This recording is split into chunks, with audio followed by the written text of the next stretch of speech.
किसान कह रहा है कि हमारी लागत का जो एमएस स्वामीनाथन कमेटी ने रिपोर्ट दी थी उसका एमएसपी मिनिमम सपोर्ट प्राइस दीजिए, उसकी लीगल गारंटी दे दीजिए। ऐसा करने से जो ग्रामीण अर्थव्यवस्था है, अगर न्यूनतम समर्थन मूल्य दिया जाएगा, उसकी कानूनी गारंटी होगी, तो इससे तो ग्रामीण अर्थव्यवस्था जो चरमरा रही है वो मजबूत होगी।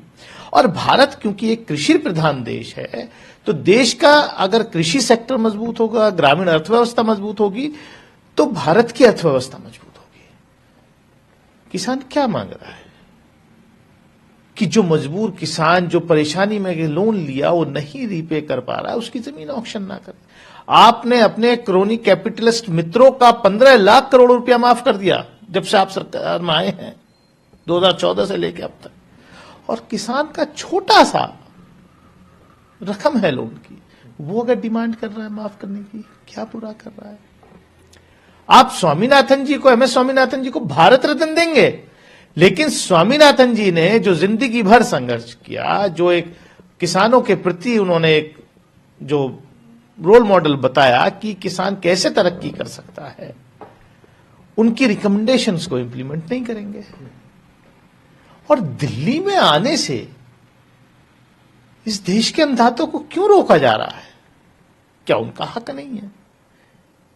और ड्रोन से आंसू गैस के गोले छोड़े जा रहे हैं किसानों के ऊपर, कटीले तार लगाए जा रहे हैं, कंक्रीट के बैरियर्स लगाए जा रहे हैं।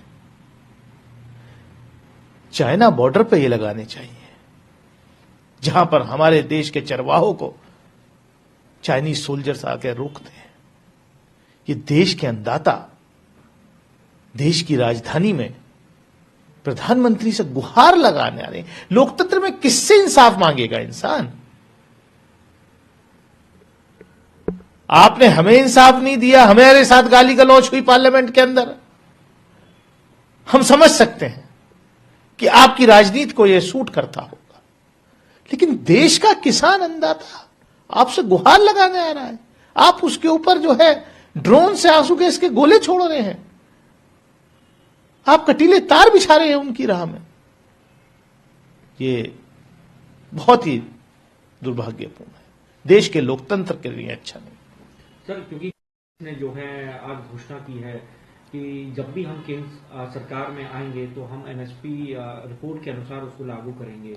उधर सरकार की ओर से ये कहा जा रहा है पूरे किसानों के प्रदर्शन पर कि अधिकतर किसानों की बातों को मान लिया गया है। जब पिछली बार जो हुआ था उसके बाद जो है अन्य जो मांगे हैं उस पर हमारे जो कंसर्न मंत्री हैं वो बातचीत कर रहे हैं। किसानों की कौन सी बात को मान लिया गया? किसानों की बात अगर मानी जाती तो वो अपना राशन पानी लेके अपनी खेती छोड़कर क्यों दिल्ली की ओर कूच करते? मजबूरी में। हाँ, लोकतंत्र की ये खूबसूरती है। आज बहुत बड़ा दिन है कि जब देश की दूसरी सबसे बड़ी पार्टी, विपक्ष की सबसे बड़ी पार्टी कांग्रेस ने ये ऐलान कर दिया है कि हम गारंटी देते हैं कि अगर हम सरकार में आएंगे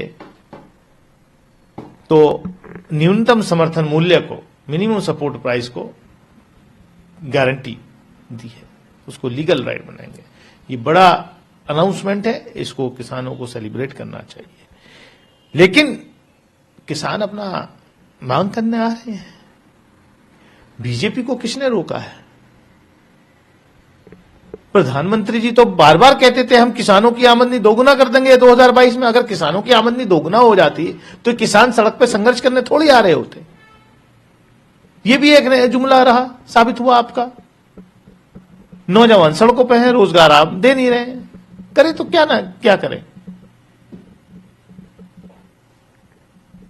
सर, प्रधानमंत्री उद्घाटन होने जा रहा है, आप इस कदम को कैसे देखते हैं? देखिए, मंदिरों के उद्घाटन करने से किसानों का मसला हल नहीं होगा। मंदिर का उद्घाटन करना वो शंकराचार्यों का काम है, पुजारियों का काम है, जो धार्मिक लोग हैं उनका काम है। देश ने प्रधानमंत्री चुना, हेड प्रीस्ट नहीं चुना। किसानों की समस्या हल कीजिए, उनके ऊपर आप ड्रोन के जरिए आंसू गैस के गोले मत फेंकवाइए, नौजवानों की समस्या हल कीजिए जो रोजगार मांग रहे हैं। शिक्षा आपने पूरी तरीके से प्राइवेटाइज कर दी है। आप बड़े गर्व से कहते हैं हम विदेशी यूनिवर्सिटी अब ला रहे हैं हिंदुस्तान में। अरे भाई, उसकी फीस कौन देगा?